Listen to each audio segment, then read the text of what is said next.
Hi, everybody. I'm Louise Sattler, and it is the time for the host. Let's do that again. I want to do that one more time. I want to give you a very fond entrance. Now I gotta find this stupid thing again without my glasses on. Oh, Well, we'll keep it and we'll just edit it out. okay. That's okay. Keep it. Take two. Hello, everybody, and welcome to the World Autism Summit 2023. I am Louise Sattler, and today I get to play interviewer to our host of the summit from Autism Today, Karen Simmons. And she's not used to flipping the script here.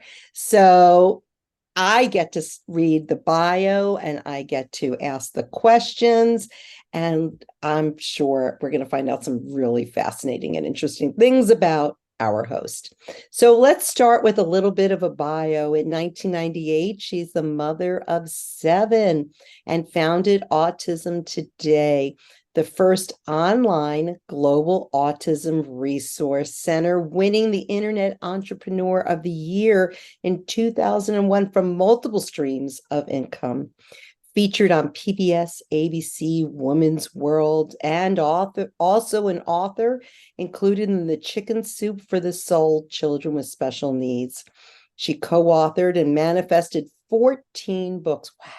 14 books, including the gold medal winning The Official Autism 101 Manual, and hosted 72 conferences across North America and just across North America. There we go. I almost said North America and Canada. I mean, am I not awake or what here today? I'll get better, everyone.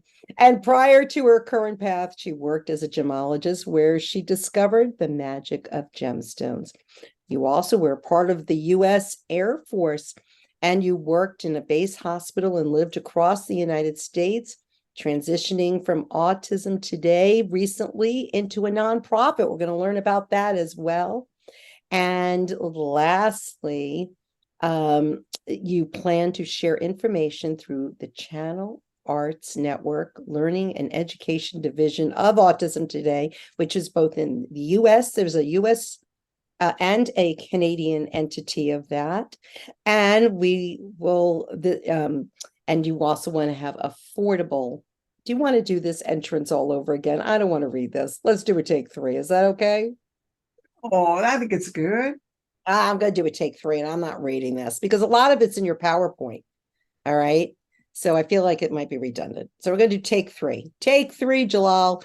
Okay. So hello, everybody, and welcome to the World Autism Summit. Today, we're flipping the script. My name is Louise Sattler, and I'm going to be the interviewer, and the interviewee is your host, Karen Simmons. Now, you probably know her if you've read Chicken Soup for the Soul, the Special Needs Edition, and you might know her from also 14 other books in which she's won medals and all kinds of accolades. We're going to learn a lot about Karen today, that she was even part of the U.S. Air Force, that she's a gemologist. That's why the colors of the gemstones we're going to be talking about have really great, interesting facts and information behind them and how they relate to her work and life within the field of autism. We'll be talking about what this conference, this summit means to her, and so much more. So, welcome, Miss Karen. How are you? I am doing great, Louise. I couldn't do this conference, this summit without you. So thank you so much for that lovely introduction. And a mother of seven children. Let's start there. Who? Seven children. That's a lot. Now, are they spaced close or far Well, apart? one is very far away, and the other six were within 9 years. So it was a very, very busy household during those particular 9 years. I'll tell you that much. I had two, and I don't know how you negotiated, seven children, seven lives, one with autism, one with neurodiversity, which is your catalyst.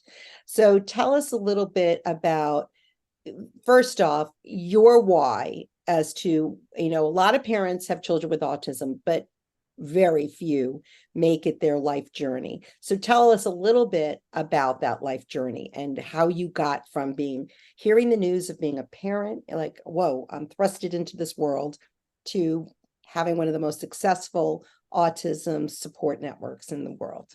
They call it a journey for a reason, right? So I guess taking it like from the middle of the story, we'll chop right into the middle of it. I'm sitting in the Safeway parking lot, and this is after I had taken my son in, kicking and screaming across the Glen Rose parking lot.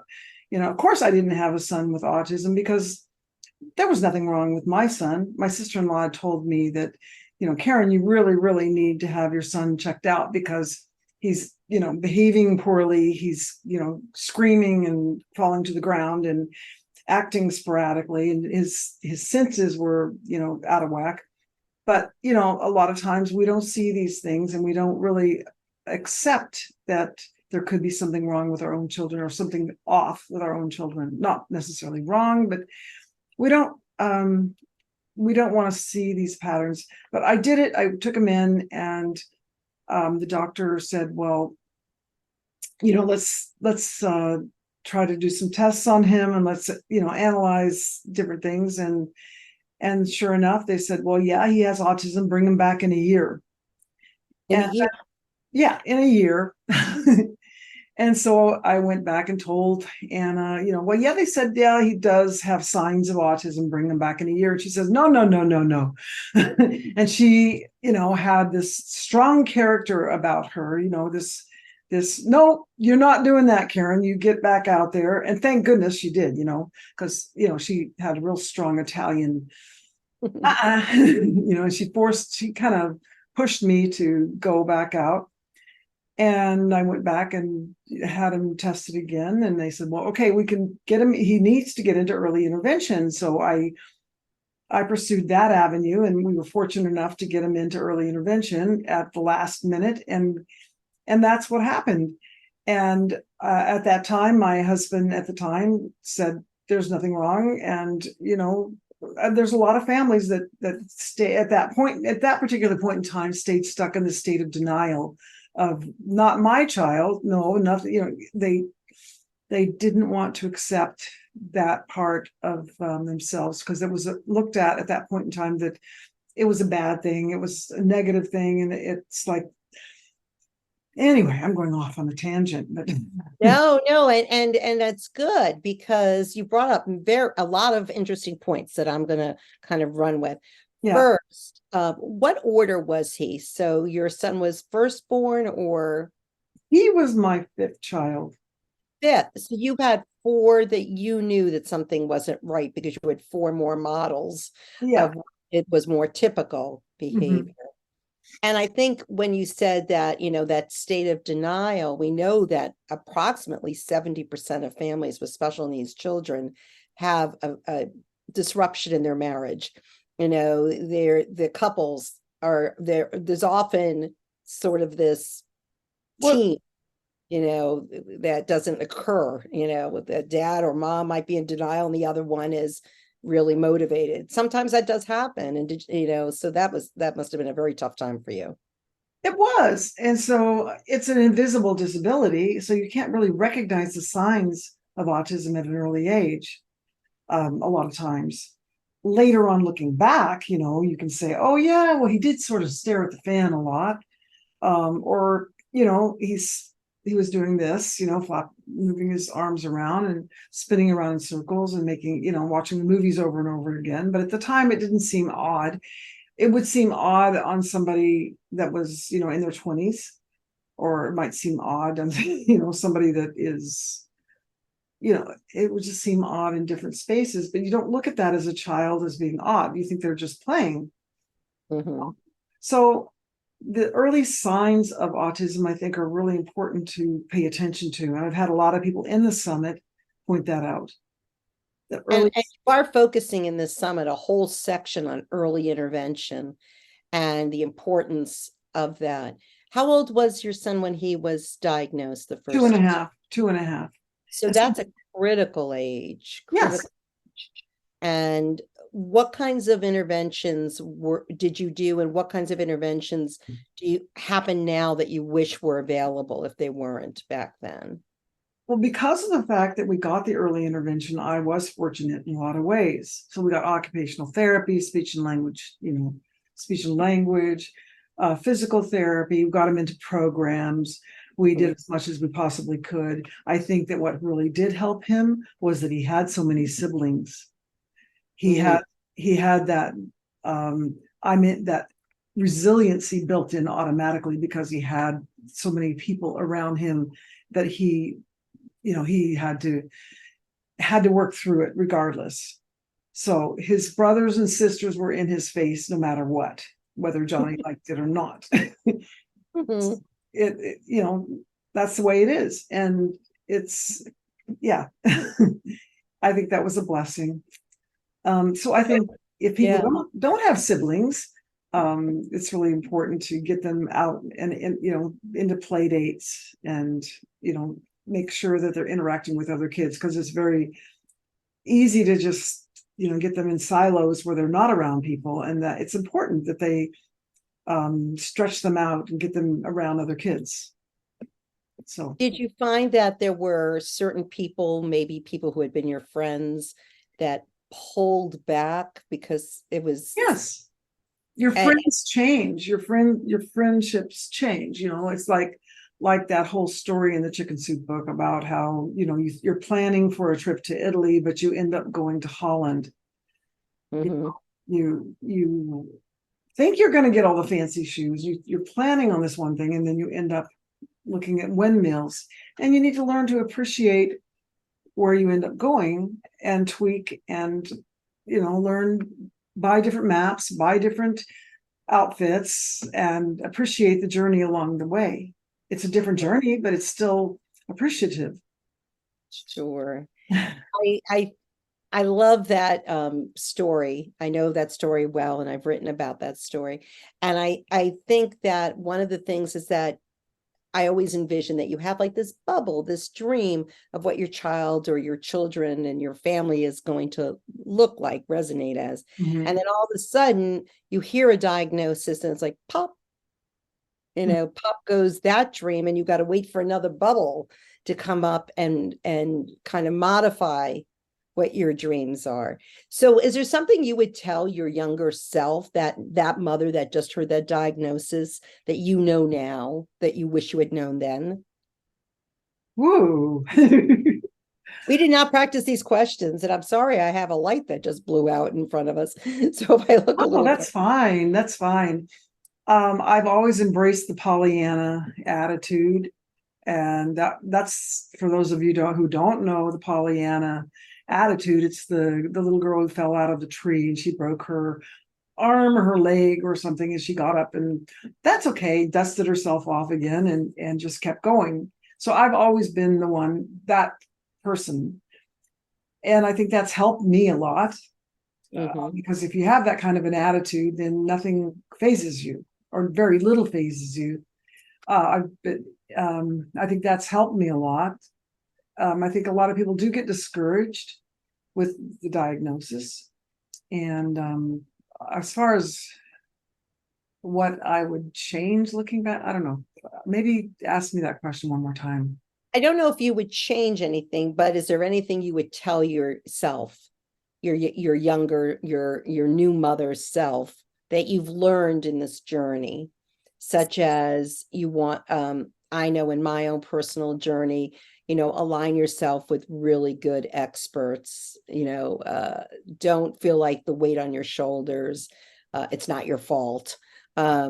Those are, things that I kind of learned on the journey. Is there anything?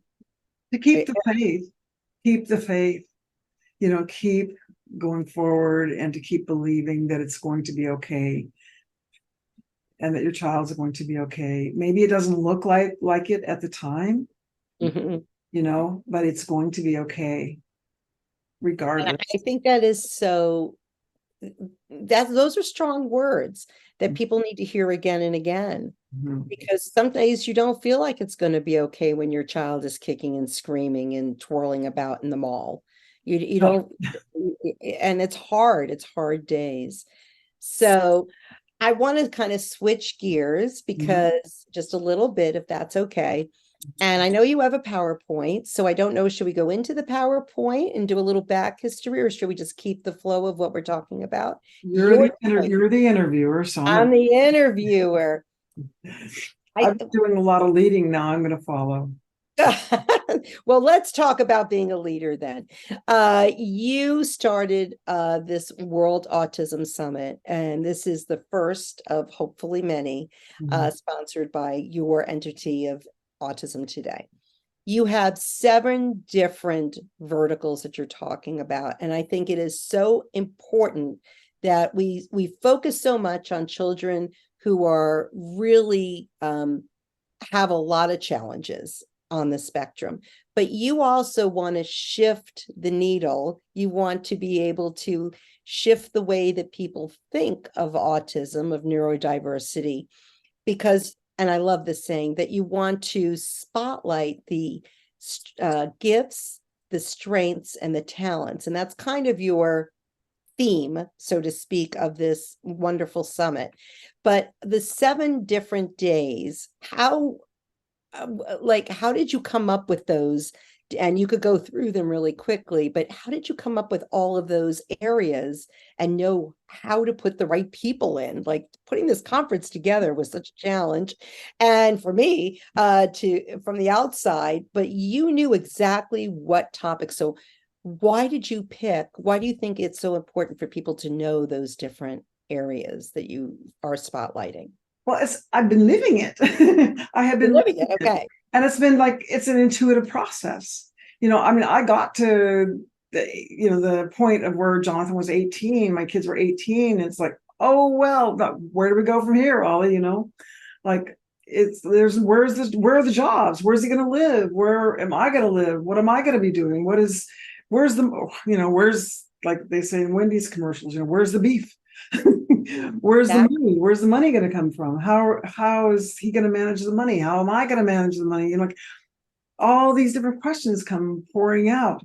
And I know other parents out there are wondering the same things, like these are real life experiences. So it just seemed to make sense to me that these are things that people are actually living right now. I'm watching this, backwards engineering it from what has happened in my life and other people's lives that have families, that have um, relatives that are going on in the world. And I've also had this perspective, this unique perspective, as a person who's traveled the world all of my life. Basically, the first time I had a sleepover in an airport was when I was 8 years old.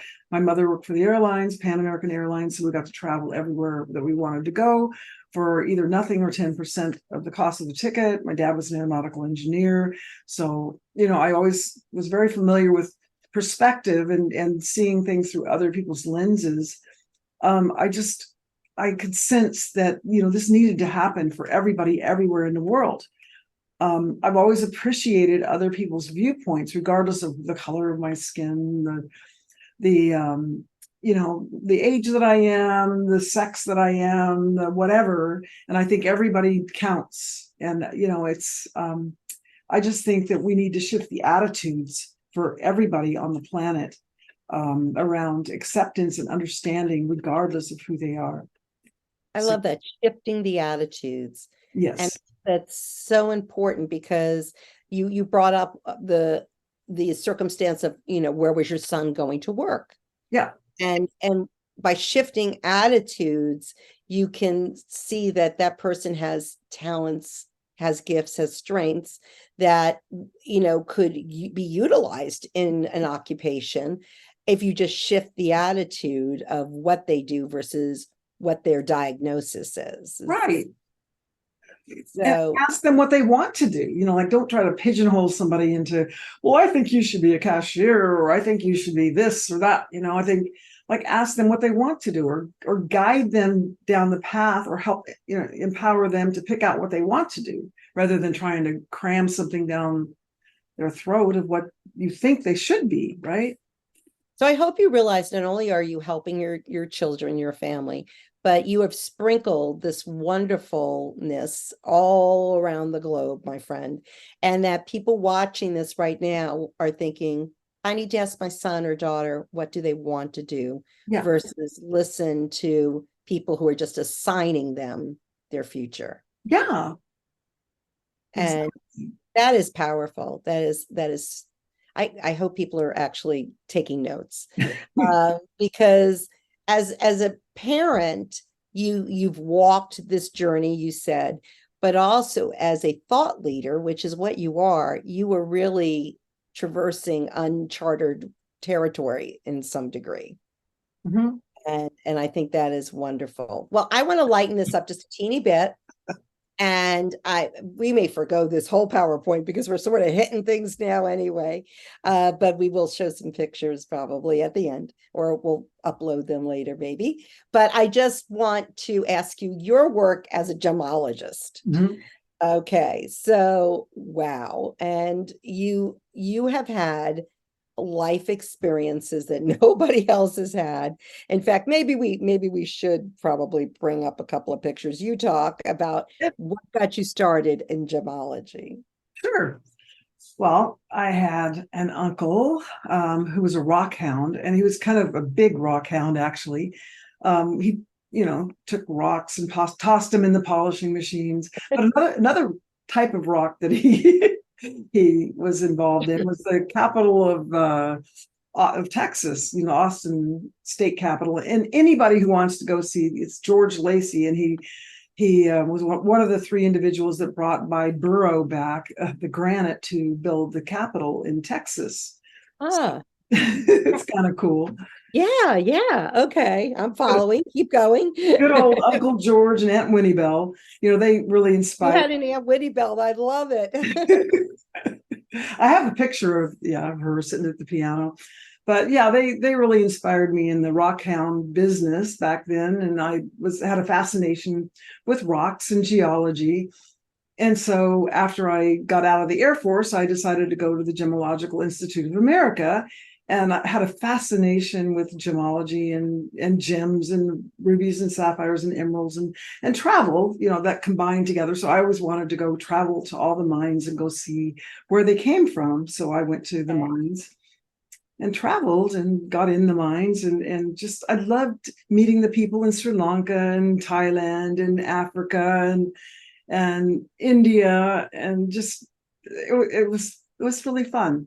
And going to the Tucson show and seeing all the gems that they have there, because all the people in the trade would go to the Tucson show and they would bring all of these different gems. Tucson, Arizona. Tucson, yeah, Tucson, Arizona is where everyone meets for gems. That's yes. so Yeah, that just blew my mind. That of all the places, I mean, I would think, someplace in Africa or someplace in Europe, but Tucson, Arizona. yeah, they do. They Same.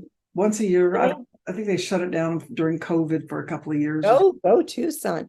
I know that gems are so important in how you also think of the colors in your marketing for, Autism Today, and just the colors in your background right now are very resemblant. And so what do those colors mean and their associations to the gems that Well, yeah. Well, I'm thinking of integrating the colors into certain, like paprika, sapphire, and tourmaline and savorite garnet. Anyway, we can get carried away here. But the vivid red is like the personality of people, on the spectrum. Curious blue is for like the blue color. And yeah, the green is, also indicative of people on the spectrum as well. Creative green is creative green. creative green. Yeah. And so many people on the spectrum are so amazingly creative. Oh, yeah. Very Whether creative. the performing arts or technology, we've got a lot of very creative people in our world, and we need to tap and utilize their strengths. Creative and curious. Creative and curious. So when you put together this conference, and when you put together your Autism Today, your focus has also been on education. Mhm. It's been on the financial aspects, people learning about finance, but also community. Can you talk a little bit about that? Well, we want to build a community. We are going to build a community out of this conference so that people can go connect with each other, connect with other parents, connecting with parents, other professionals, connect with other professionals, because people need to, like we talk about, move the needle of understanding fastest way possible. And what better way to do that than having other people connect with other people? And we're an unbiased platform. We don't want to be a silo. We want other people to share with other people. There's enough of everything, especially information, to go around. It's kind of like AI with people. Okay. Is the way I look at it. What's wrong with humanizing AI, right? Right. Like Yeah. the H to H, human to human, H, okay. right? And you've brought in so many people, even from the entertainment field. And so Yes. can you also speak to how important that was to show the lighter, brighter, festive part of the people in our community, and the discussions going around the entertainment field, that it's just so vibrant. I know. I love theater, and a lot of people on the spectrum, in the spectrum, are attracted to theater and also are very, very good actors. Mhm. I know you've noticed that. There's a lot of richness in the theater business, in theatrical characters, and we've attracted them. Do I you think. think that autism has been portrayed accurately on film, Yes. or getting it is? Okay. Well, yes and no. I mean, it depends. That's like, how big is a tree? Um, Well, then I will rephrase that question. And when people hear the word autism, they often say, "Oh, like Rain Man." And you and I know that Rain Man is just one sliver of what someone on the spectrum may be characteristic of, that there are so many other different aspects to people, of all people, of course. But in that case, do you think, maybe I will rephrase it by saying, do you think that when we portray people with autism in current times, that it seems more genuine, more authentic? there are so many different people with autism, and there's more diversity in the spectrum than there is in neurotypicals. Mhm. There's all the way from people that are not speaking at all to people that speak very fluently and that have, conversations like crazy. There's so many different characteristics. It's really hard to nail that down. So, um, Well, then that's a really good answer, because there are documentaries that do show that, but maybe there, like you said, there isn't any one story to tell. So, there's a lot of variety in portraying characters of people on the spectrum with autism, autistic. and so that's something for all of us to be really conscious of, is that when you look at a movie, or you look at how a person is portrayed in any kind of media, uh it's like you said, it's like the word autism should not conjure up one type of No, person. no, no, no, no, no, no. So, and the Rain Man scenario, everybody. So, Yeah. great I mean, film, but not necessarily accurate. even with me, like I wrote the book Little Rain Man, and even to people ask me, well, why don't you change the title, or why don't you change that? But back in those days, it was like that was what the only movie out there that would portray autism in any way, shape, or form. As it's like that is not the only picture of what Rain Man or what autism may or may not look like. Mhm. So, So we'll learn that and so much more in this conference. mhm. You're going to learn a lot of people are going to get educated, over 80 plus speakers Mhm. and panelists, and that's amazing.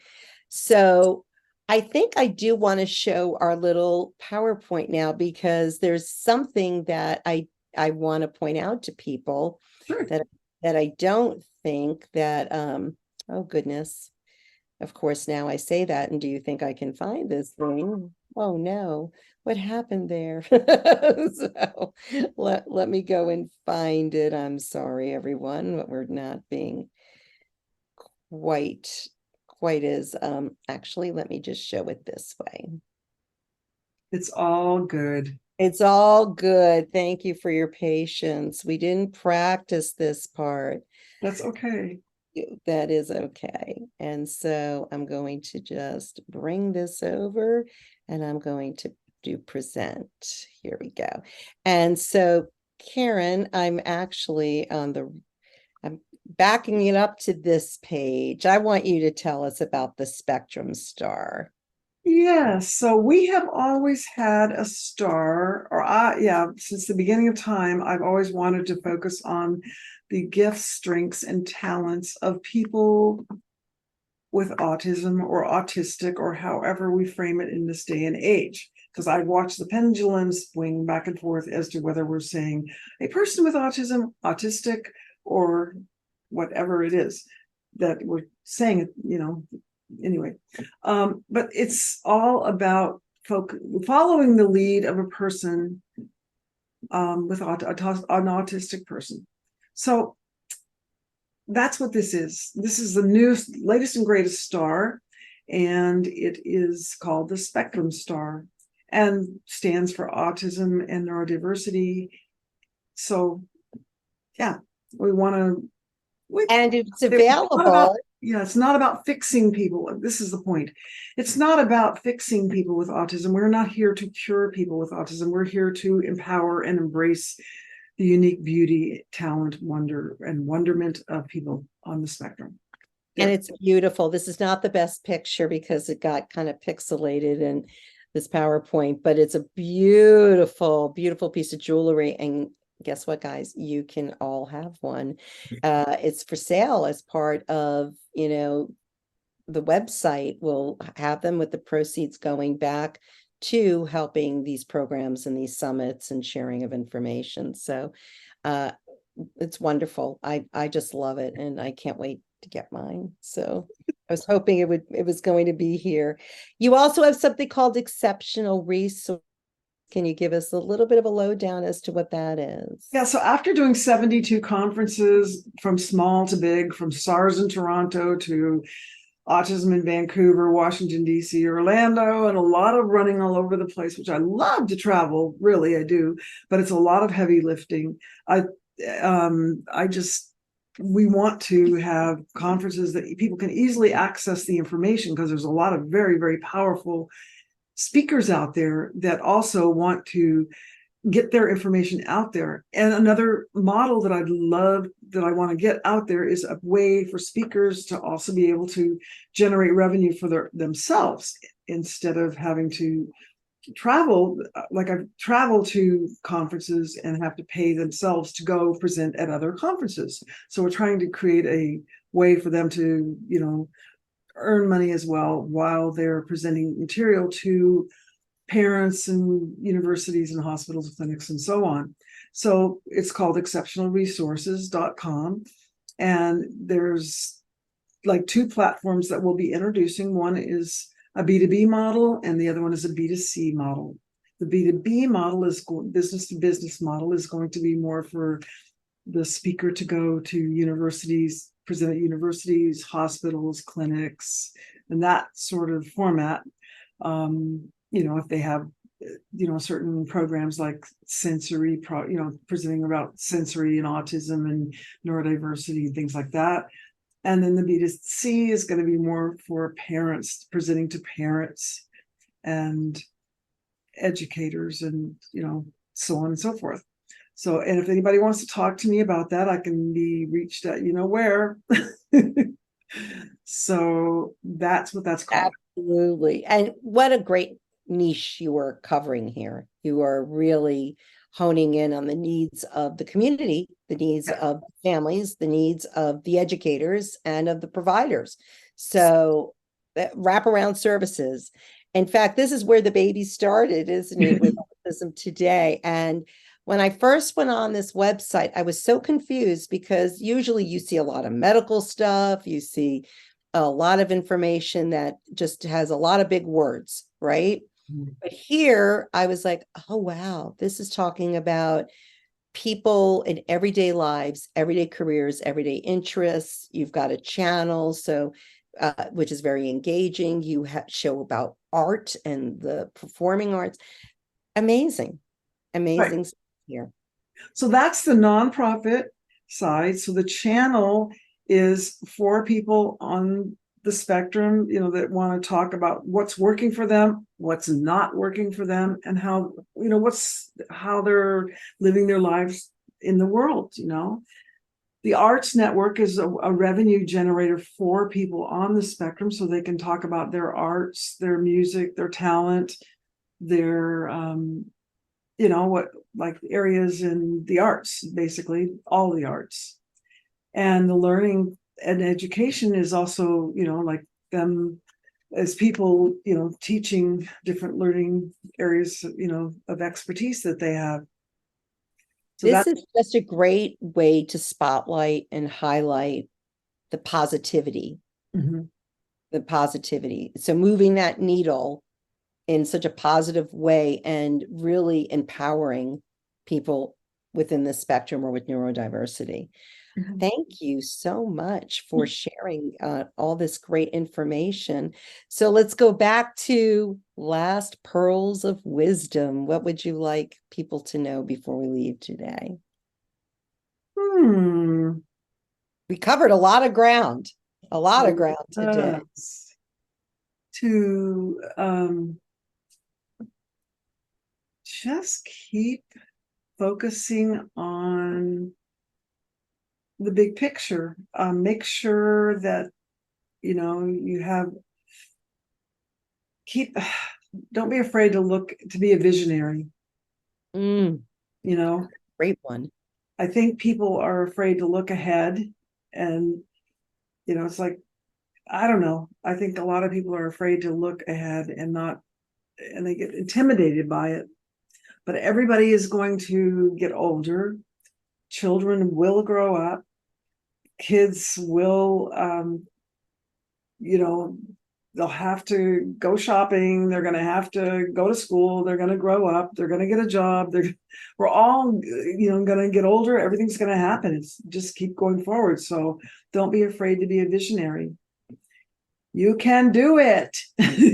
You can do it. And you have someone in your corner to help. Our Yes. wonderful, wonderful leader of the World Autism Summit, Miss Karen Simmons. And thank you so much for what you bring to the community, to everyone's lives, including my own. And everyone, please check out all of the sessions at the worldautismsummit.org. And if you happen to just come upon this one because you overlook someone's shoulder, you can also register at the worldautismsummit.org so you can stay in the loop, get all the updated information. So thank you, Karen, so much. Thank And you. Thanks, Louise. have a good day, everyone. Thank you. Bye.